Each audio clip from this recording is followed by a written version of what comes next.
If you think about any type of organization has a lot of customer service interface. People listening to this are probably going to start grumbling. Nobody wants to talk to the AI bot. They just want to talk to the representative. But instead of saying representative now, you're going to have to find the new way to do a prompt injection against the AI chatbot to get past that thing and get to the actual person, right? Hi, I'm Rich Campagna, Senior Vice President of Product Management for the Next Generation Firewall Platforms at Palo Alto Networks. Awesome. Well, thank you for taking the time. And I kind of want to dive right on into today's topic. What are some of the problems businesses are facing with the rapid adoption of artificial intelligence? And really, how has AI changed the cybersecurity landscape in just the last few years? Well, let me start by saying that my belief is that there are more solutions than there are problems. And by that, I mean that AI has the potential and is already starting to kind of transform everything, the way that we do work, the way that businesses interact with their customers. There's so much good, and it's happening so quickly that it's absolutely unbelievable. But that's like any new technology adoption, especially one that's being adopted as rapidly as AI is.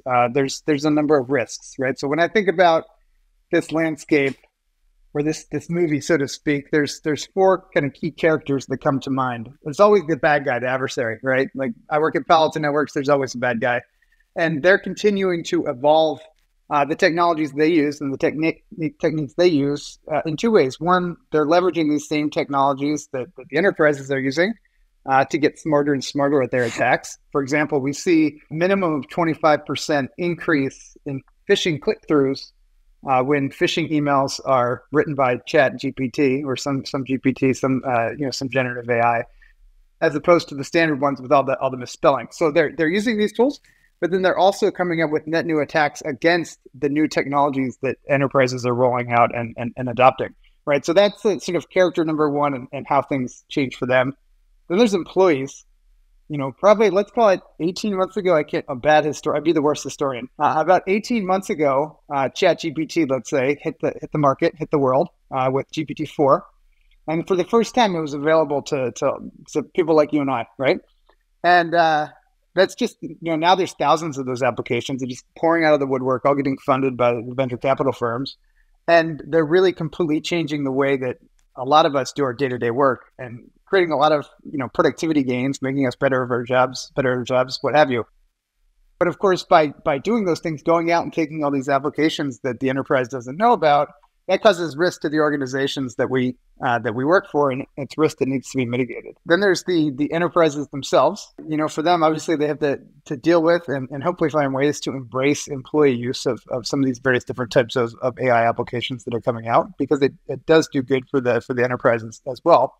But more often than not, these enterprises, and really regardless of the industry, they're taking these technologies and using them to either create new AI-powered applications or extending their existing applications. Maybe their mobile app, they're adding a virtual assistant or some sort of AI-powered advisor. And for them, that has really transformational benefits because it helps give them a competitive edge, right? Either growing the top line, generating more revenue, or improving their bottom line, right? If they can make it much more efficient to interface with and interact with their customers, then that's a tremendous benefit. And then, so let's recap so far, since I'm going on and on here. We have the bad guy, the adversary. They're a constant in information security, of course, or none of us would have jobs. There's the employees adopting these applications. Enterprises trying to use it to build a competitive edge, but there's a lot of additional complexity that comes with the AI components of these applications. And then our hero, the information security professional, who has to deal with all this change happening so quickly with too few people, not enough expertise, and near zero budget, of course. But of course, they have to find ways to allow the organization to embrace these technologies, because it really is, it can be, I hate to use the word transformational, it sounds horrible, but it's very transformational to the business. So those are kind of the four actors that we think about. All of them are being impacted, some positively and some negatively, by AI. But I don't think anybody is left standing without at least having some impact. That's actually really crazy, just to think about, how much the landscape has just changed in the last few months. And, it used to just be like one or two, common, ways that these threats were coming in. And now it's just exploding. Things that we never thought were going to be, vulnerabilities in the landscape are just, all of a sudden hitting us, and we're finding all this stuff out.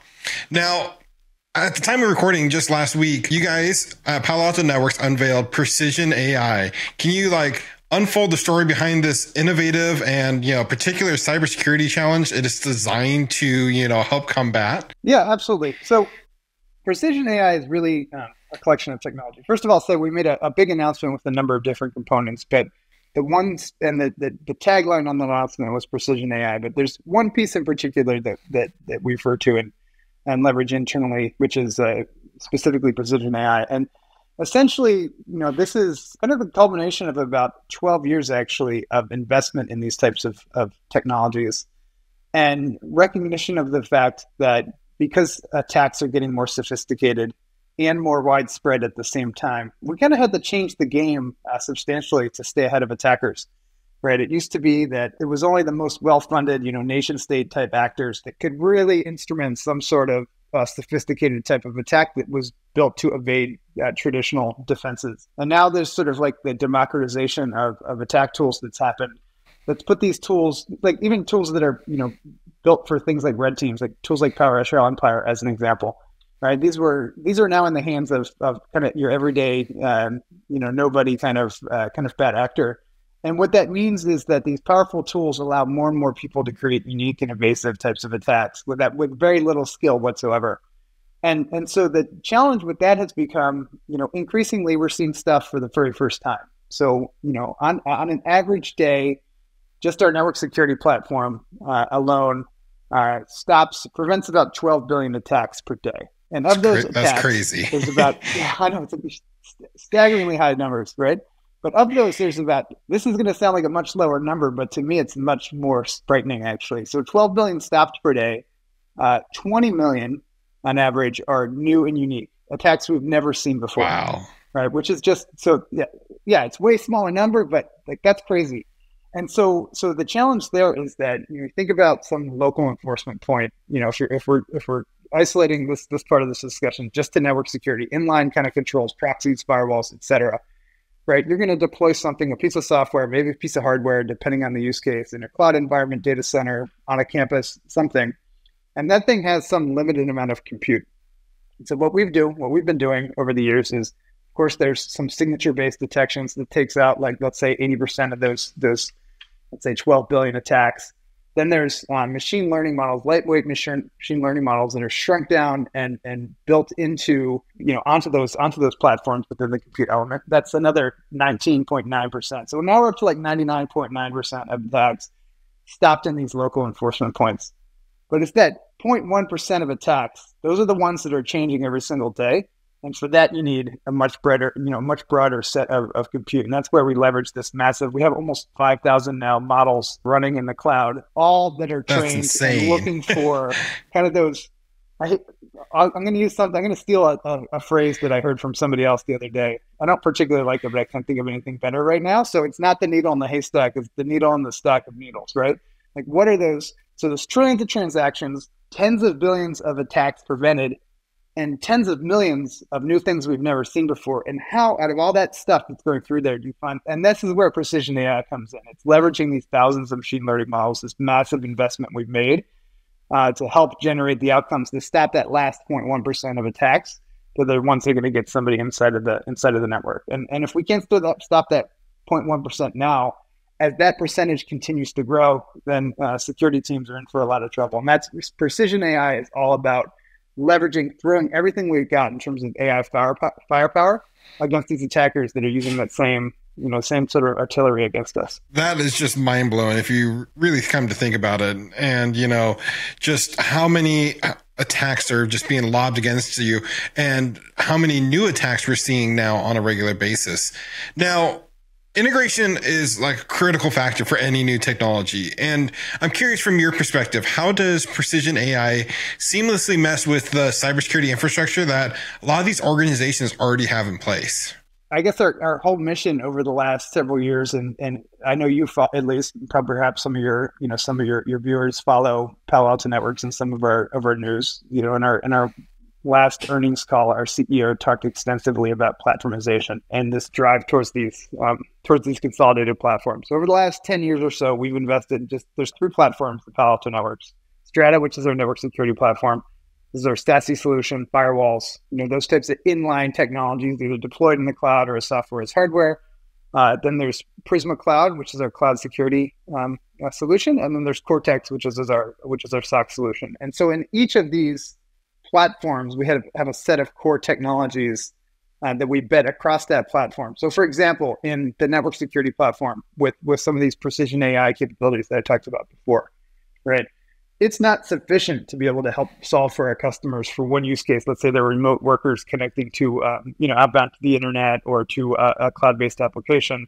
If we just solve for those types of attacks there, we haven't really solved anything at all, because a smart attacker will find other ways into the network and more unsuspecting users. And so what we do is we take these technologies and we blanket them across the platform so that every control point with a single policy is able to provide protections against these things. So if let's say I'm a user, an easy example of a policy would be an employee of an organization accessing some app like Microsoft 365 or Salesforce, right? What you want to have is a consistent set of policies that are protecting the data from leaving the organization and attacks from getting into the organization, whether I'm at home, which I am right now, in one of our offices, on the road somewhere, at a hotel, et cetera. And so what we do is we built out this platform with the right enforcement points under a unified management umbrella to cover every conceivable way that I'm going to access those particular applications. And then, of course, we build those precision AI services on top of it for the broadest possible sets of attacks. So there's dedicated, we have 8 different services that we embed on top of these network security platforms. Each of them alone would be a huge standalone cybersecurity company on its own, both in terms of revenue, but also importantly in terms of the number of employees, threat researchers, and the data that we pull in. And so each of those, let's say it's protecting against DNS-based attacks or protecting against malware. Each of those has these sets of hundreds, if not thousands, of models that are helping you protect. And of course, that protection applies anywhere I go on the planet with my asset that I'm accessing, and whatever corporate data and applications I'm trying to access in the back end. That's awesome. That's really interesting, how everything just kind of links together nowadays. And I kind of want to touch on something you mentioned earlier when I was asking you about precision AI. Precision AI was developed to handle a new style threat, that we're not used to. And the ability to detect threats in real time is a real game changer in cybersecurity. Could you kind of walk us through on how precision AI excels in this area, kind of compared to like previous detection methods? Sure. Maybe it'll be easiest to give an example. I'll give a quick example here. So let's say there's some attacker generates a piece of file-based malware, and it's traversing somewhere on the network. Maybe an employee that was tricked into phishing, and they're not using our URL protection capabilities, of course. Otherwise, they wouldn't have had the link to click on to begin with. But they were tricked into phishing it, and now they're downloading this file. It's coming through one of our enforcement points, maybe our SASE solution. So in the past, what typically would happen is you have some forms of in some local node, right? Wherever that node may be on prem and cloud, et cetera. And this is true for most network security solutions. You're operating within a performance envelope, right? You have some max out in terms of memory, compute, and there's only so much you can do inline. And so this file is coming down, it's streaming down, and these solutions are looking at, and they're comparing it against signatures, comparing it against some set of machine learning models. Now, in the past, what would have happened, and what happens with most network security solutions, is if there's something suspicious in that file, but none of those things detected, it means it hasn't been seen before. Anywhere else in the world, we have this global distribution network of millions of those nodes that we push these new detections out to on a constant basis. So this thing's never been seen before. And so in the past, what we would have done is flag it as suspicious, allow it to continue to stream, because the last thing even security wants to do is stop the end user from getting their job done. And so we'd flag it as suspicious, send it up to the cloud, where these thousands of machine learning models are going to crank on it and do a combination of dynamic and static analysis. Meantime, the user's got their file. They're often finishing their day or doing whatever they're doing. Now the cloud, within just a few seconds, but a few seconds is too long to hold up a user, it detects that this file was indeed malicious, sends a notification down to that local enforcement point. There's an alert now that some sort of incident has happened, but that file's gone through. Right? Obviously, when you have 20 million incidents a day that are new and unique, you can't allow that. If you allow that to happen 20 million times, I mean, of course, that's not across one organization, but that's just like tragic for information security overall. You can't have that happen.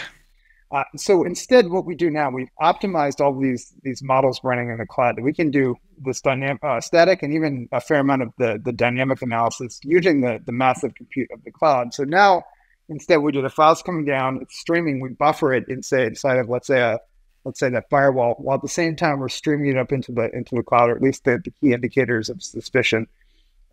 We render a verdict almost instantaneously, half a second or so, and then send it back down. So meanwhile, this file is buffering, is not actually going down to the endpoint device. So we haven't unleashed malware, and now we get a prevention in addition to that after the fact, or instead of that after the fact kind of detection. So it sounds pretty simple. Okay, just stream it up to the cloud. This is a massive piece of engineering that is allowing us, while we're streaming, to see whether there's suspicious indicators, in this case in a file that could be any type of attack, sending it up to the cloud, and kind of a large amount of orchestration and a massive amount of compute that allows us to do all these thousands of different sort of checks simultaneously against this thing, render a verdict, and get it down before the end user even knows what's happened. So it's a pretty, it's a marvel of engineering. So I was going to ask, I don't know how much in the details you can go, but I'm going to let the inner nerd in me kind of come out. So like when you're talking about this buffering happening, what is does the user notice an impact, or when after you've made that determination, does that buffer kind of allow the user to kind of catch back up when they're downloading that file? Like, how does that happen? Well, so, of course, you're always limited to, where the user is and sort of the connection between the enforcement point. And, if it's me going through one of our cloud-based enforcement points from home, I'm limited by my internet connection. I have a decent internet connection. I'm assuming you do as well, but maybe some people don't. So that's kind of the limiting factor there. What we try to do is within a couple of 100 milliseconds have rendered this verdict and have this thing going. So in that particular example that I made up for myself to make it an easy one, 300 milliseconds, 500 milliseconds, less than a half second of kind of like issue in buffering and downloading a file itself. You blink twice and that's happened. And so maybe you think you grumble a little bit about your net connection, but you're not waiting. This is within the normal realm. Now, if it's a web page loading and we're doing some URL type of detection or something along those lines, people have a little bit more of a hair trigger on that. And so you have to be really careful about the user experience. But we're not talking about seconds here, which I'll tell you, I don't have patience for seconds. I'm not waiting 5 seconds for something to happen. I don't know if you are. Stuff to be done, right? So we've been very careful about that. Maybe a few years ago. Yeah, exactly. Yeah, exactly. No, nowadays I have a 2.5 gig internet connection. I want it now. Yeah, exactly. Yeah. So and I want to kind of shift into the human element as more of the cybersecurity team side. How has precision AI? You kind of touched on it, but how is it reshaping the landscape of these cybersecurity teams, and how is it changing their day-to-day activities? Well, one of the big investments that we've made and that we announced as part of this is kind of the next phase in our journey towards making our products more accessible and easier to use. And so we announced co-pilots I talked about those 3 major platforms, Strata, Prisma Cloud, and Cortex. And so we announced these AI-powered co-pilots in this recent announcement that we made at the RSA security conference.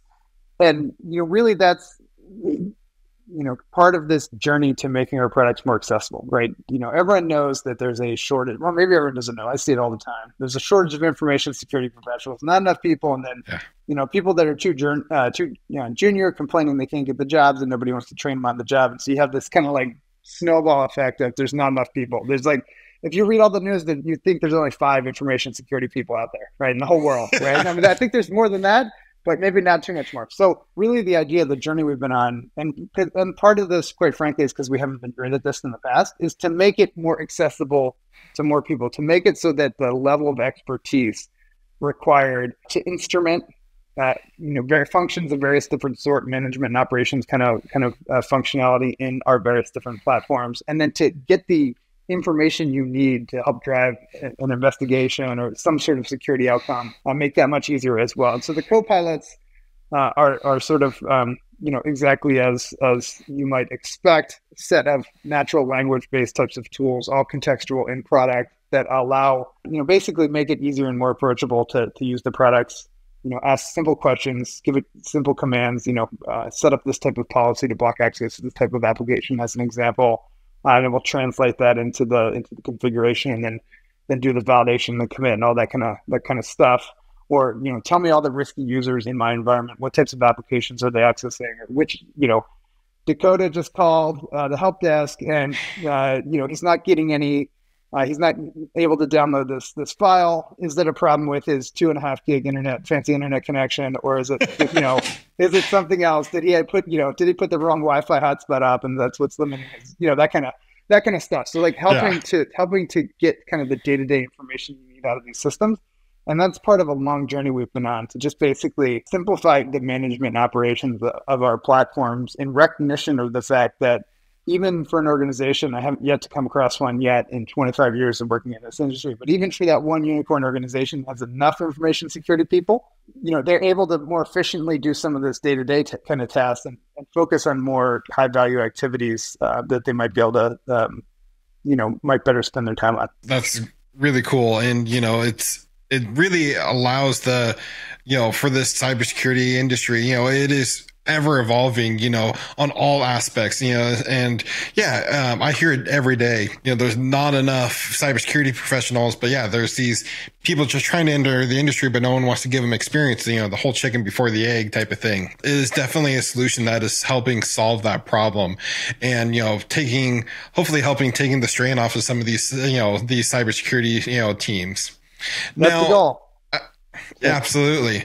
Now, as we start to land the plane here, for businesses intrigued by the potential of AI enhancing their cybersecurity defenses, what advice do you have to offer them? I think that I spoke a little bit about this at the beginning, but really the job is to find the way to yes, right? So for pretty much every industry, the kind of thing that's happening right now is actually worse than like 10, 15 years ago when cloud first hit the scene or started to kind of like get talked about, right? There's a lot of hype around cloud in the early days, and every CIO on the planet and half the CEOs were saying, for those of us that are old enough to remember this, it's all cloud first. We're moving everything to cloud.